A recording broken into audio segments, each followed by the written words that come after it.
Good morning, everyone, and welcome to the UU Congregation of Phoenix. Keep it going. For our service of remembering our ancestors and other loved ones who are no longer with us. I'm Benji Messer, music director here. I use he, him pronouns. I'm glad to have our choir with me today, along with Arson Nalbandian on piano and Carrie Vesper on flute. Please feel free to stand as we sing the great African-American spiritual, There Is More Love Somewhere.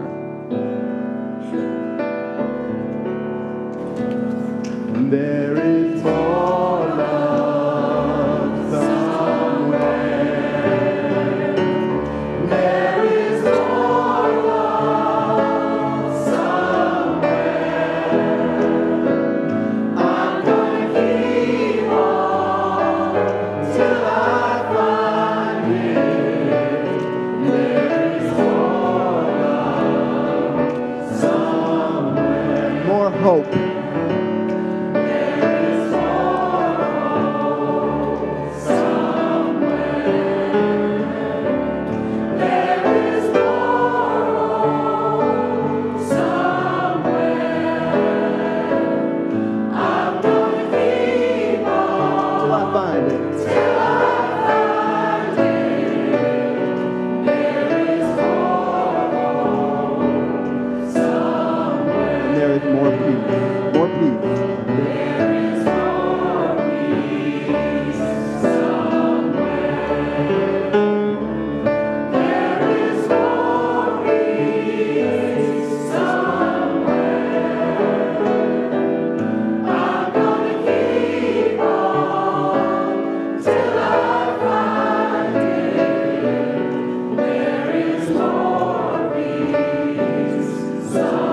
Joy.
Remain standing for our chalice lighting. Just kidding.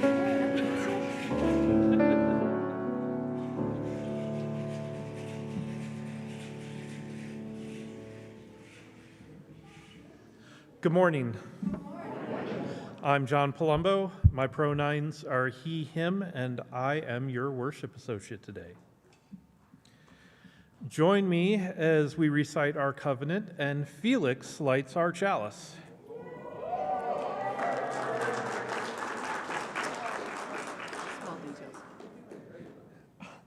If you are watching remotely and you have a chalice with you, please light it with us.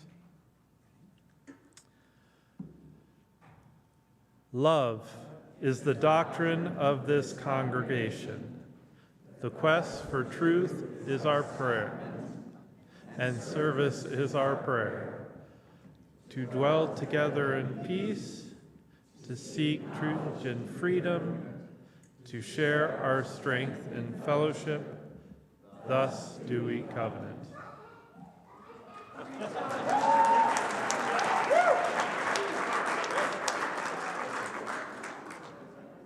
Good, you may be seated.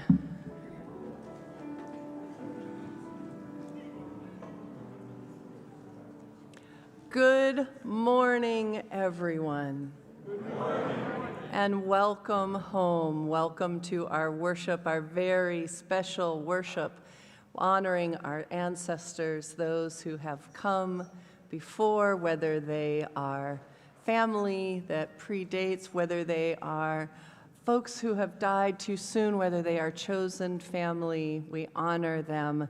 And in a world such as ours, oh, our world right now, it is good to be together. It is good to share our love. It is good to find connection. However you identify, whoever you are welcome here today. I'm Rev Christine Dance. My pronouns are she and her, and it is an honor to serve as your minister. The Unitarian Universalist Congregation of Phoenix strives to be a spiritual community for our time, one that is theologically diverse, radically inclusive, and justice-centered. If you are new here, anyone willing to wave first or second time, let us know if you are new. Oh, welcome. Welcome. I love that I see some of you doing this and some of you doing this. That is wonderful. Welcome here. You're in for a very special service. We're glad that you are here. Each Sunday is different, so please come back a few times to see us. We have a tradition here that we've done since the beginning of my ministry that I don't like to do. On Wednesday evening, there was a shooting at a bowling alley and a bar in Lewiston, Maine, killing 18 people and injuring 13, and putting the entire area in lockdown for several days. 18 deaths in Maine in one night equals the total number of homicides that Maine experienced all of last year. We grieve with the town, the families, and the friends of those affected, but also with our country, where shootings like these devastate entire towns, but are so commonplace that they are often forgotten days after. We know these incidents wouldn't happen with sensible gun control. We know that these incidents aren't tolerated in other countries. And we know that we need to keep speaking up until a new way is created. Until then, we mourn these 18 beautiful lives tragically ended.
Let's all take a deep breath.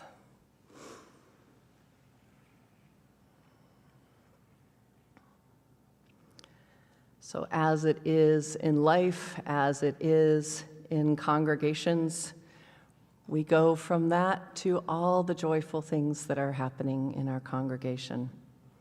I do want to let you know of a few things that are happening in our congregation. This afternoon after service, we have a memorial garden tour starting at noon, meeting in the sanctuary to start. Come learn about our beautiful 8 acres back there. Lots of history, a tad bit of controversy, some beautiful beloveds who are there. And today, something that can only be said in a Unitarian Universalist congregation, I believe. Today, after service, the anarchists are having a bake sale.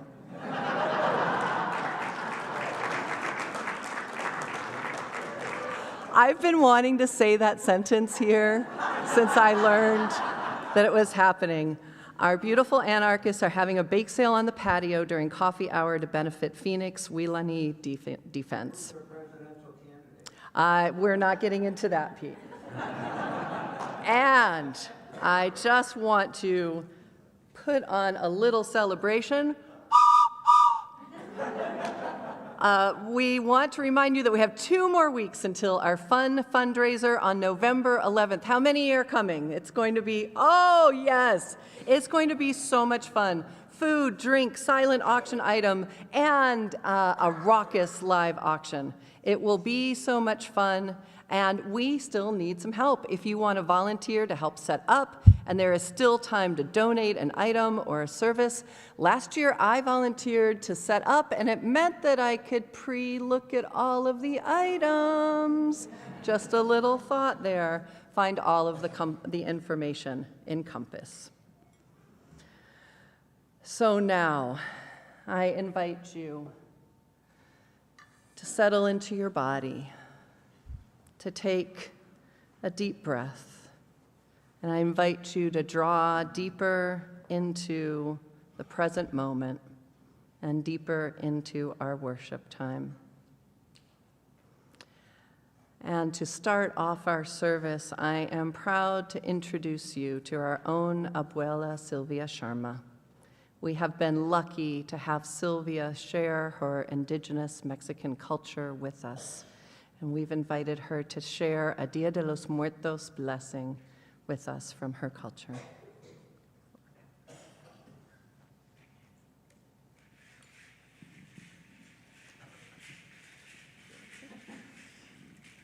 It's easier to use this here. Okay. Good morning. Buenos dias. Can you hear me? Okay. Okay, good. So, remembering our ancestors, the ancestors.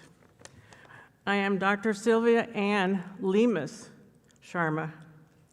You see, when I got married, you couldn't keep your own maiden name in 69. So I'm not a Brahmin Sharma from India. And my sister's not a Wang either. She didn't have to do that because she had 2 marriages. So I want to make sure you know my Mexican name is Lemus. So this service is called Remembering Our Ancestors. Our congregation is located on the ancestral lands of the Pima and Salt River Nations. We honor them today.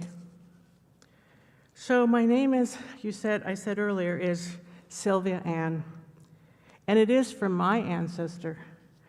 I am the granddaughter to maternal grandfather Don Silviano. Gurola was his last name. My mother's father from Durango, Mexico. He immigrated to Oroville, like in as in the gold, Oroville, California. And I thought you had a railroad hat on because he worked on the railroad, emptying cattle cars. He resided there with my maternal grandmother, Sotera. They both lived beyond their 90s. It's not stapled good. So my photo today that I put on the altar, and I'm looking at her right now, is my ancestor, who is my mother, Lucy Maria de la Luz. My father, Frank, was a kitchen cabinet maker and taught me to draw in dimensions. He was a very kind gentleman, born in Michoacan, Mexico, where many Day of the Dead altars are in history books. And you need to know that the monarch butterfly, comes from Michoacan, goes all the way to Canada, and flies all the way back. And so the monarch butterfly is often used when you have ceremonies or altars about the Dia de los Muertos, for that reason, perhaps. So our dad took his children to his mother's gravesite every Mother's Day in nearby California town from where we lived. The Mexican culture practices this, I would say, respect to honor the ancestors by going to the cemetery gravesite and clean it. And this is what we did too. And my quote here in my paper says, "We are here to flower," is a Mexican indigenous saying. And I'm glad I put this here, honoring the people who've passed on tragically. And I want to share that this bouquet of flowers is the meaning of the Mexican values. These were a gift from my daughter Susan, who sent them to me this week on Wednesday, which is my 77th time around the Mother Earth. So I'm an elder. 77 is a good number.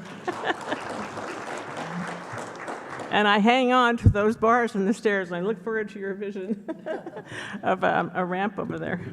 So the Mexican ancestral tradition is to flower, and as we see the marigolds on our altars today, the scent is strong, and it brings the spirits of the ancestors.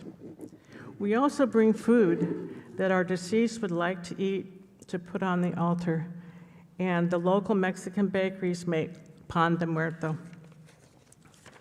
Okay. So, in closing, for this blessing, I recommend for today the free Dia de los Muertos event at Indian Still Park in Phoenix that is in the 12th year, led by mask maker artist Zarco Guerrero of Cultural Coalition. And if you want more information, I copied it of what's happening there. And Zarco Guerrero has, with his wife Carmen, is a treasure in Phoenix. He's been featured in awards, and he creates personas of different characters. Maybe you know of his reputation. But he and Carmen work very hard to get grants for music and free food and vendors, and I encourage you to consider going there.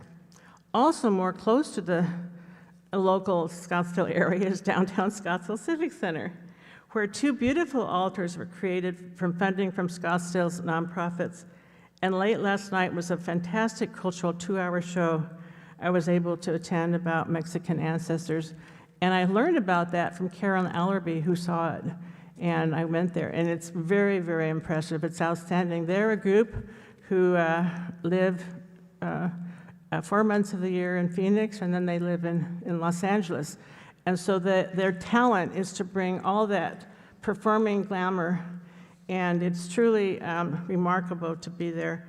So my husband and I were able to attend there last night, and their plans are underway to continue that program next year. This was their 2nd year. So the Scottsdale mayor our own Scottsdale mayor, we live in Scottsdale, not Phoenix, our own Scottsdale, well, Paradise Valley is the same as Scottsdale to me. So I live in Scottsdale. The Scottsdale mayor read the proclamation that this week will be the Dia de los Muertos week. So hopefully our Mexican tradition is going to continue with tables with the marigolds. And I meant to mention that when I talked about these flowers, that that scent brings the spirit of the ancestors. So I hope I said that. So once more time, we hope that we have colorful altars, and there's always change. And I can tell you, those are not Mexican blankets. And that's why I did this, because I came here one year, and the nursery school teacher bought things for Day of the Dead, and someone used Indian saris on the tables. My husband being from India, and I said, why did you use East Indian saris for Mexican Day of the Dead? And tablecloths, you got Mexican blankets. Anyway, they said, oh, they're colorful. Well, we can go beyond that. So there you go. So the tradition in celebrating the ancestors is to build those colorful altars, and I really appreciate seeing the cempasúchil. And so let's see here in my notes. I just read this morning, there's also a free program at the Phoenix Art Museum today for children's activities, and so you may want to consider that if you have children who can handle being there to do arts and crafts. So this is my blessing from my heart, and I'm wearing these anklets, and these are the ancestors. You have to do it in the mic so they are known. Okay, so I wanted you to see them and hear them. And last night in the Performing Arts Center, many of the dancers had programs where they wore these. I was an Aztec dancer for many years, and I have hair for 5 people, and I was told that I don't need to wear my feathers on my head anymore, that I already have feathers and the staff, because I am an elder with the staff, and I respect my tradition of that. I want you to know, in Mexico right now, there are over 700 people dancing with the full moon and the obsidian pipe in 2 different circles, 350 in one and 350 the other, and there's 50 supporters in each group. So my ancestor, too, is Clyde Belcourt, founder of the American Indian Movement, because he said, it's the women who will lead the way. And when we hear the prayers of the people in Mexico, it's stormy, somebody got hurt in the outhouse, all that, we know as women, and I'm a she and a her, but it's that point, is that we bear life. And that's the purpose of the Dia de los Muertos to me, is that the women keep these traditions alive. And thank you for your time. And in Nahuatl, Tlazokamati. And I have to smile. Thank you for asking me.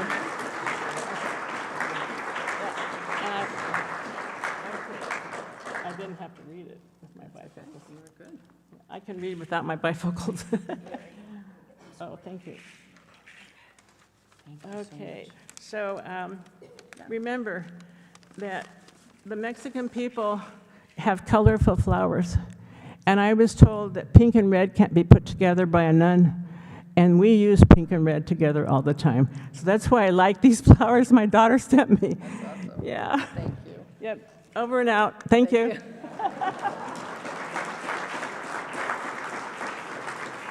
Muchas gracias, Sylvia. Thank you very much. And of course, because I didn't write it down, there's one other piece if we can go back in time. Jill, will you come up and tell us about a very special program that we've got here? And then we will settle in. Thank you so much. Actually, this fits right in. My name is Jill Hamilton, and I'm here to talk to you about helping refugees as a congregation. My day job is as medical director for a very large program sponsored by Hospice of the Valley that takes care of more than 1,000 patients with dementia, mild or moderate, living in their own homes, alone or with families. It's very rewarding. But over the last 3 months, Bonnie Fraser, Kathy Kim, Cheryl Thomas, and Mary Beth Gallagher from our congregation came together as a team, and we've sponsored an Afghanistan family of 11, 9 children, 2 to 19, and it has truly been the most rewarding thing I have ever done. It has, because this family is so wonderful. The dad, 6 years ago in Afghanistan, helped the Americans to build a place. It was long before the Taliban. After 2 years, he said, I want my girls to be educated, and it's not happening here. Even pre-Taliban, he applied to come to the United States. 4 years later, he got a phone call at 3 a.m. saying, you have 4 days, get on a plane. And they came to Phoenix. And we feel the luckiest people in the world to have been their friends for 3 months. We took them shopping. They don't have a car. They got them a job and a factory, but it started at 5 a.m. and there are no buses at 5 a.m. So my son donated 2 old bicycles, and the team got them lights and reflectors. They didn't know any English, like any English. So Bonnie was incredible teaching them English. One of the girls had heart disease, so I helped them get set up with a cardiologist.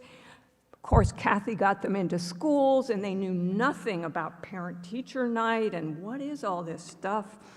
And their dream was to get a car, and this 19-year-old son failed the driving test 5 times. He could drive just fine, but we said, Amran, stop. You have to stop. And he said, I did stop. I said, no, you didn't stop. You slowed down a little bit. So finally, we got them lessons with a guy from another country who said, yeah, this happens with everybody. I'll get him through. And he did. Then we got him an old car. We got him phones. It's 3 months commitment, that's all. It's 2 hours a week or 4 hours every other week. It's fine if you're away for a few months. If you have any interest, right after the service in room 11, we'll just answer your questions. The whole team will be there.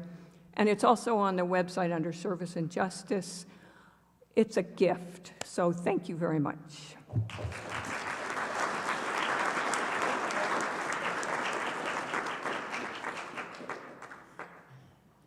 So much beautiful things happening here, so much. So, what's that? 3Ds is also taking place at 12. Okay, I had actually written in the script, I'm going to limit announcements this week. How did that work for me? Yeah, so much happening here. So now let's take another breath.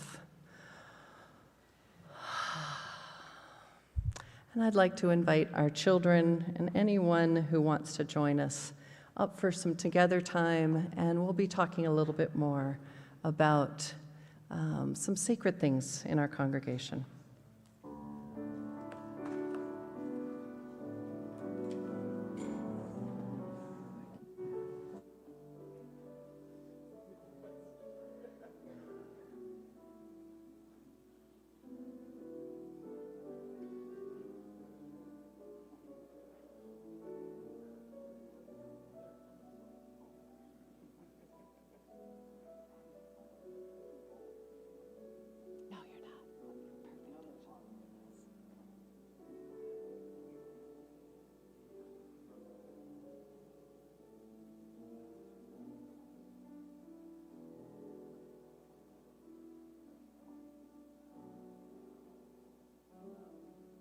Hi, y'all.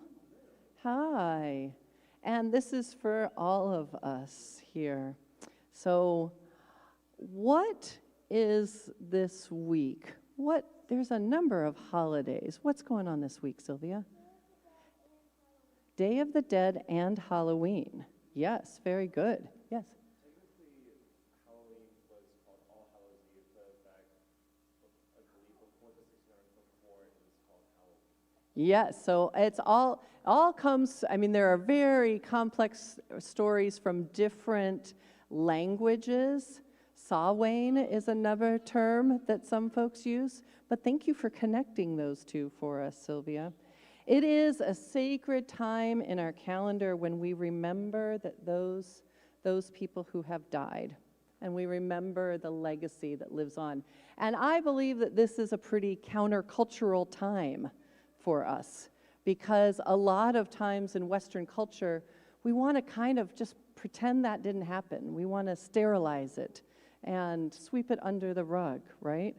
But we are doing something different here. So I have an altar at our home with all of our family members and beloved friends who have died. Does anyone else here do an altar for this time? Look at all of this. Oh, that's wonderful. So I've done this since my kids were very young. It's very important to us. And each year we look forward to it. We take some time, we pull out all the photos. There's a number of things that we've made over the year, and we keep them. We decide what our altar is going to look like that year. There are often stories, maybe some tears. There were some tears this year, and a lot of gratitude. So what's on your altar, Sylvia? Would you be willing to share us anything? Is there one thing that was on your altar? Do you mind if I put the mic in front of you? My grandpa, Edward, I think, he died 3 years ago. And he's on your altar. That's really special. Thank you for sharing that with us, Sylvia. So when I do memorial services, I talk about how a person lives on when they are in our hearts. So for people, some people believe that there is something afterwards, some people don't. But we do believe that memories are how we keep folks alive in our hearts, and that by telling stories about them, we keep their memories alive, even if they are no longer alive. And that's why this service is so important, to name them and to remember them and to keep their legacy active. So I just want to name that at UUCP, this has been a really difficult year. We have had a number of our beloveds become ancestors this year. We've done a lot of memorial services. A lot of these beloveds died much younger than they should have. And some of them were parents with kids still at home, which makes it even more difficult. So I think it's important that when people die, we remember them in our families and in our communities. And that when we look at the place in our heart that is still sad, we think about those memories and we can share that sadness with each other.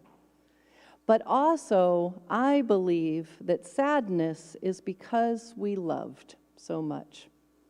And I love my sadness because there means there was so much love in my heart, and there still is. So when I feel sadness, it's just a reminder of how much I loved. So we're going to have our own little UUCP memorial tree on our screen. And I'm going to scooch over here and sit. If you all want to join me, you can sit here so you can see the screen, or you can turn around, or you can look at that one right there. We've got all kinds of options. We're going to have a little time to just contemplate, and then we will have some music where we can send our love to them and their beloveds and kind of just settle in the enormity of the losses that we've experienced. May we remember them.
Melody that Arson is playing on piano. It's a little bit of old medieval chant that was used in our hymnal as the musical setting for a poem by the Soviet poet Anna Akhmatova, who wrote a lot about loss and memory. Let's sing that song together. From wherever you're at, let's stay seated. Danny, let's get lyrics up. You've heard the melody a few times now. Here we go. All my memories of love hang upon high stars. All the souls I've lost to tears, now the autumn jars. And the air around me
there's room for mine on these branches free. And the sound of the tree, whether wet or bright, is my ease and comforting, my good news and love. Thank you all for singing. Folks in front, you're welcome to return to your seats.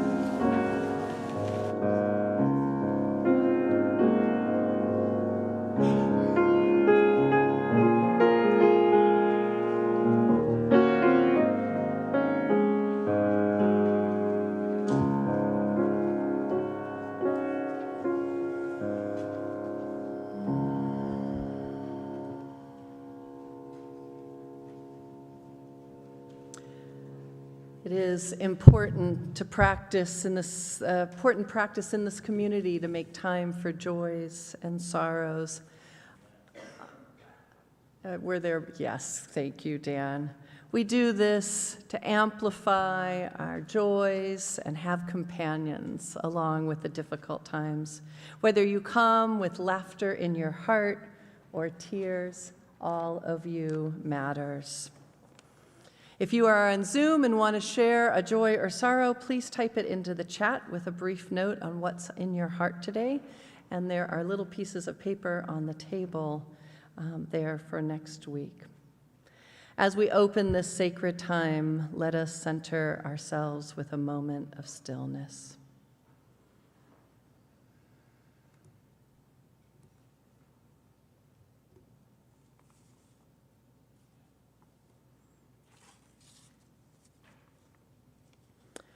We have both a joy and a sorrow from Mark Hayduke Grenard. Mark, where are you sitting? I saw when you came in.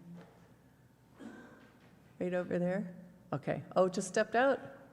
Okay. Well, I'm going to wait then until Mark comes back.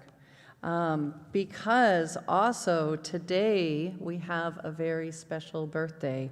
Rich Goldsmith is 80 years old today. Rich, do you want to just wave and...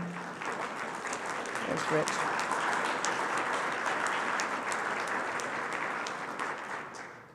Very, very happy birthday to you, Rich. And a joy from Danny and the video team. And Danny, do you have company up there today? You do. Can you both stand up, please? Danny, well, we often don't get to see Danny. And this is Danny, Danny's special Liz, who fills in, helps, does all things, and has contributed greatly up there. But Danny says, I am so happy to announce that I have proposed to my now fiancée, Liz.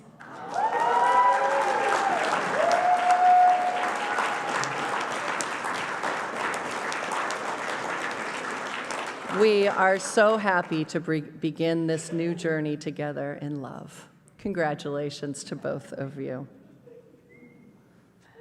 And you know, you gotta stay connected, Peyton. I don't know. And we have a wonderful joy from the Pineda family. They said, he's here.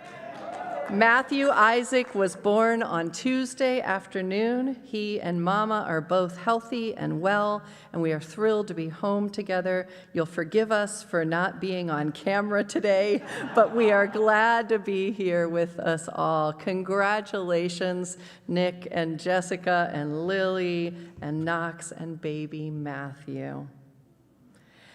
From Dale Webush and Bunny Hodis, a joy that Dale's sister Susan is visiting us from Chicago, a long-awaited visit and reunion.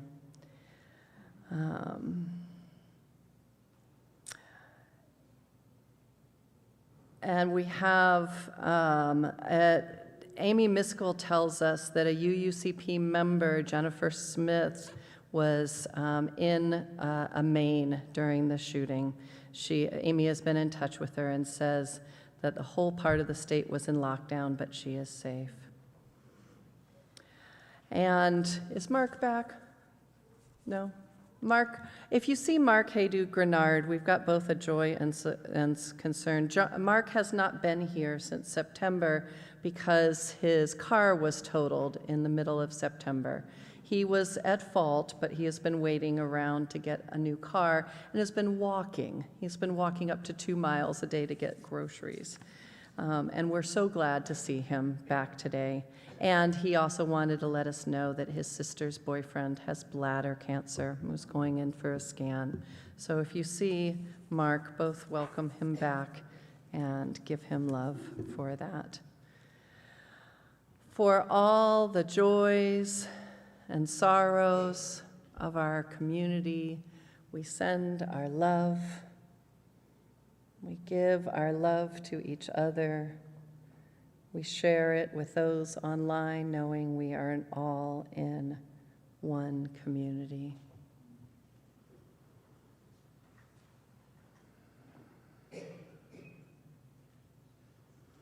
It feels so good to be in the tender, loving presence of one another.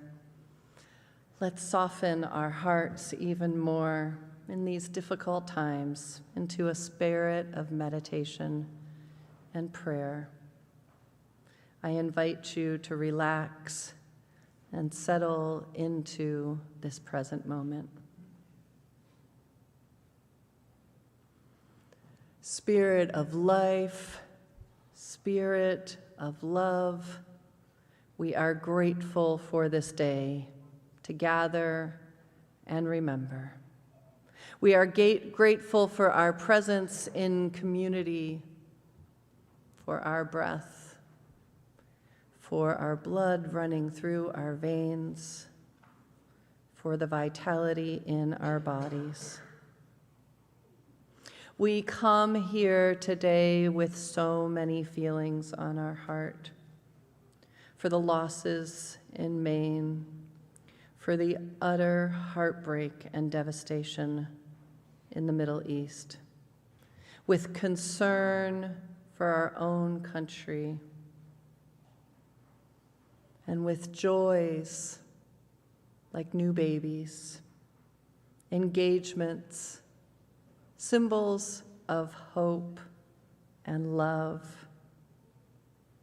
and with sadnesses like illnesses, loneliness, concerns in our heart. And especially today, spirit of memory and legacy, we come to remember those who once dwelled with us, but are here no longer. We remember them and the impact they had on our lives. We remember them as complex human beings, just as we are.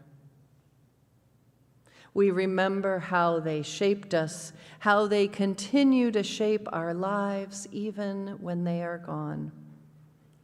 Both their never-ending presence and their deep absence touches us. We remember them through their favorite songs, the things they loved, familiar foods and scents and old stories. Without fear, with gratitude, and with ever-increasing understanding, we remember those who have gone before. We honor the circle of life and death, and we recognize our place within this sacred thread.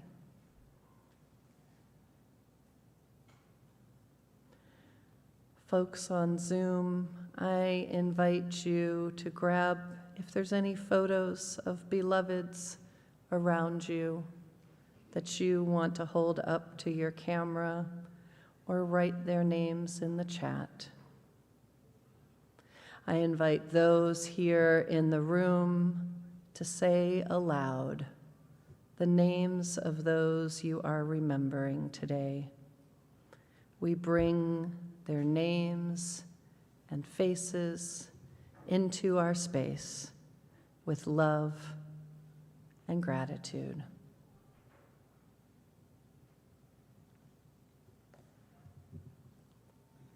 Judy Mawiney.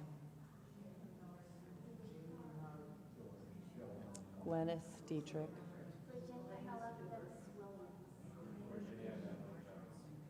Dan Anderson.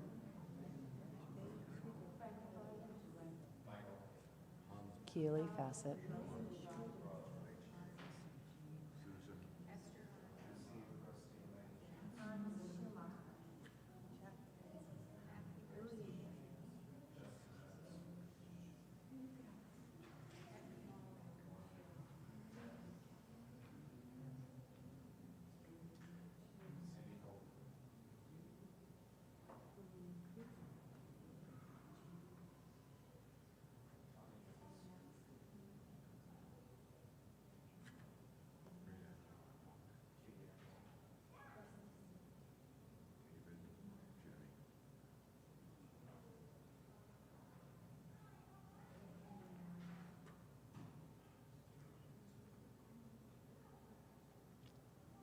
Do you feel it? Do you feel how the energy changes by having their names spoken aloud in this space and online? May their memories be a blessing to us today and always. Amen, and blessed be.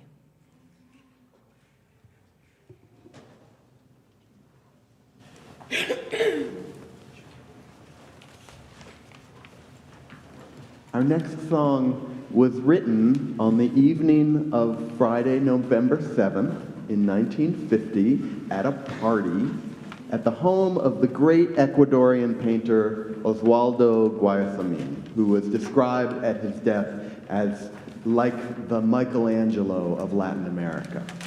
Incredible painter. Guayasamín threw big parties and was friends with many artists. You may have heard of Pablo Neruda or his buddy Gabriel Garcia Marquez. On this particular night at his house in Quito, some of his friends were very inspired by a brand new painting that he called The Origin, a translated memoir of the composer of our next piece, Gonzalo Benitez, says that the paint was barely dry, wet enough to stain the fingers. As you can see, the painting shows a pregnant woman with a baby inside of her, both of them looking up. Or maybe it isn't that. Maybe it's a great big clay jar, painted like a woman, with a body inside. A picture of this indigenous Quechua custom of burying the dead in baked clay vessels. Clay, of course, is from Mother Earth, and so burying us in clay is a way of returning to the earth from which we came. Mother Earth, birth and death, beginnings and ends, always looking up. That night at the party, the poet Jorge Carrera was so impressed by this painting that he grabbed a book from a nearby shelf and flipped to a blank page in the front and wrote the first verse of this song. Christian will read the original Spanish lyric, and Amanda will follow with an English translation.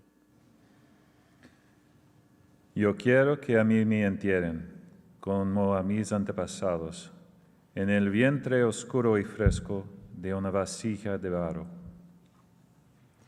I want to be buried like my ancestors in the dark, cool belly of a clay pot. Then the poet Hugo Alemán picked up the same book, and under Carrera's verse, he wrote this stanza.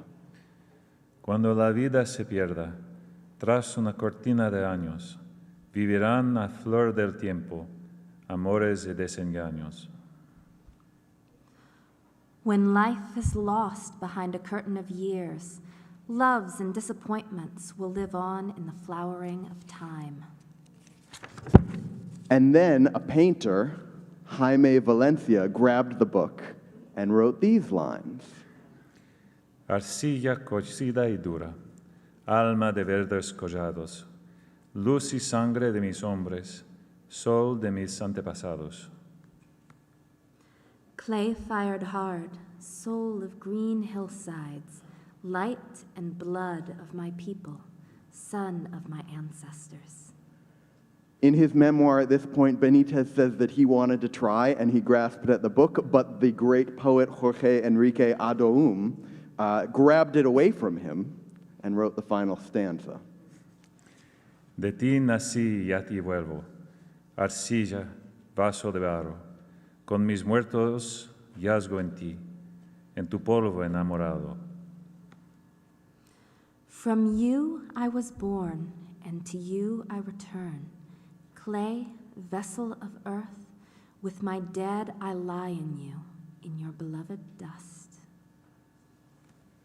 At this point, it was after midnight, time for musicians to get to work. So Benitez took the book and his guitar and went away from the crowd and spent about an hour writing the music. It uses what he says is a pre-Columbian dance rhythm, so looking back to indigenous roots. And then he returned to the party. He woke up his singing partner, El Potolo, who had fallen asleep from drinking.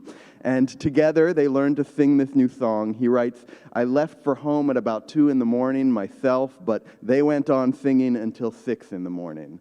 Thus was born Vasija de Barro, which today is sung all over the world. The song has it's very associated with Ecuador. It almost has the status of a national hymn. So we've worked hard to learn Spanish. We hope you enjoy.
Thank you so much.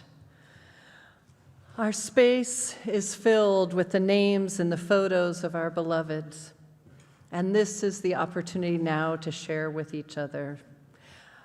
After I give the instructions, please rise, come to the table, tell the stories of your beloveds. If you brought a photo, you can stand by it and tell folks about them. If you want to roam around and hear the stories of others, please do that. If you didn't have a photo but you still want to remember, connect with each other and share their stories, why they are important to you, and listen to others as they share. This is also one of our ritual services, so we will be weaving into our collective art piece that's over by the window. Come over and grab a piece of red fabric and put your love and intention into our ever-growing piece of art. Come, let us share, and let us keep our memories and their legacies alive.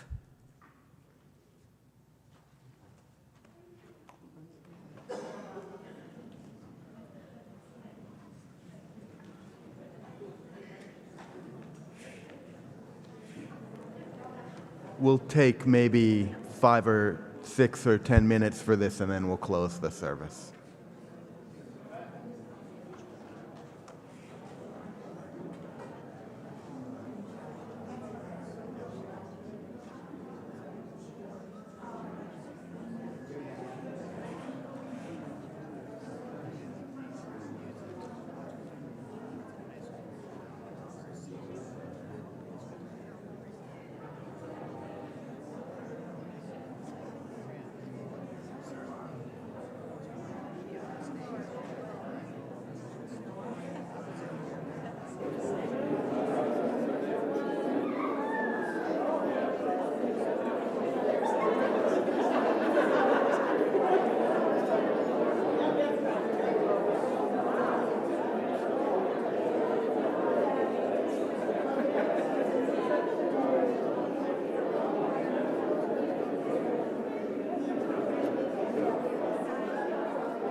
everyone. You can return to your seats or you can stay where you are.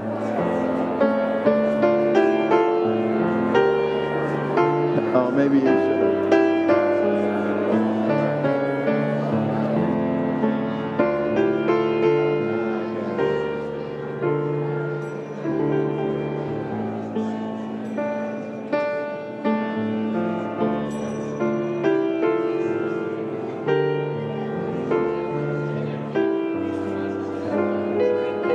Everyone, please, please help me close this service with a closing hymn. Please help me. We'll put the lyrics up right now. It is Esai Barnwell's We Are. The choir will start, and then I will gesture to you to join in.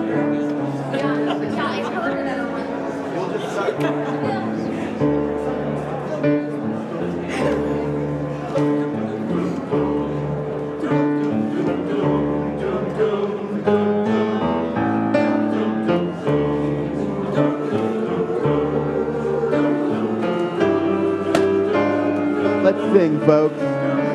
For each child that's born, a morning star rises and sings to the universe who we are.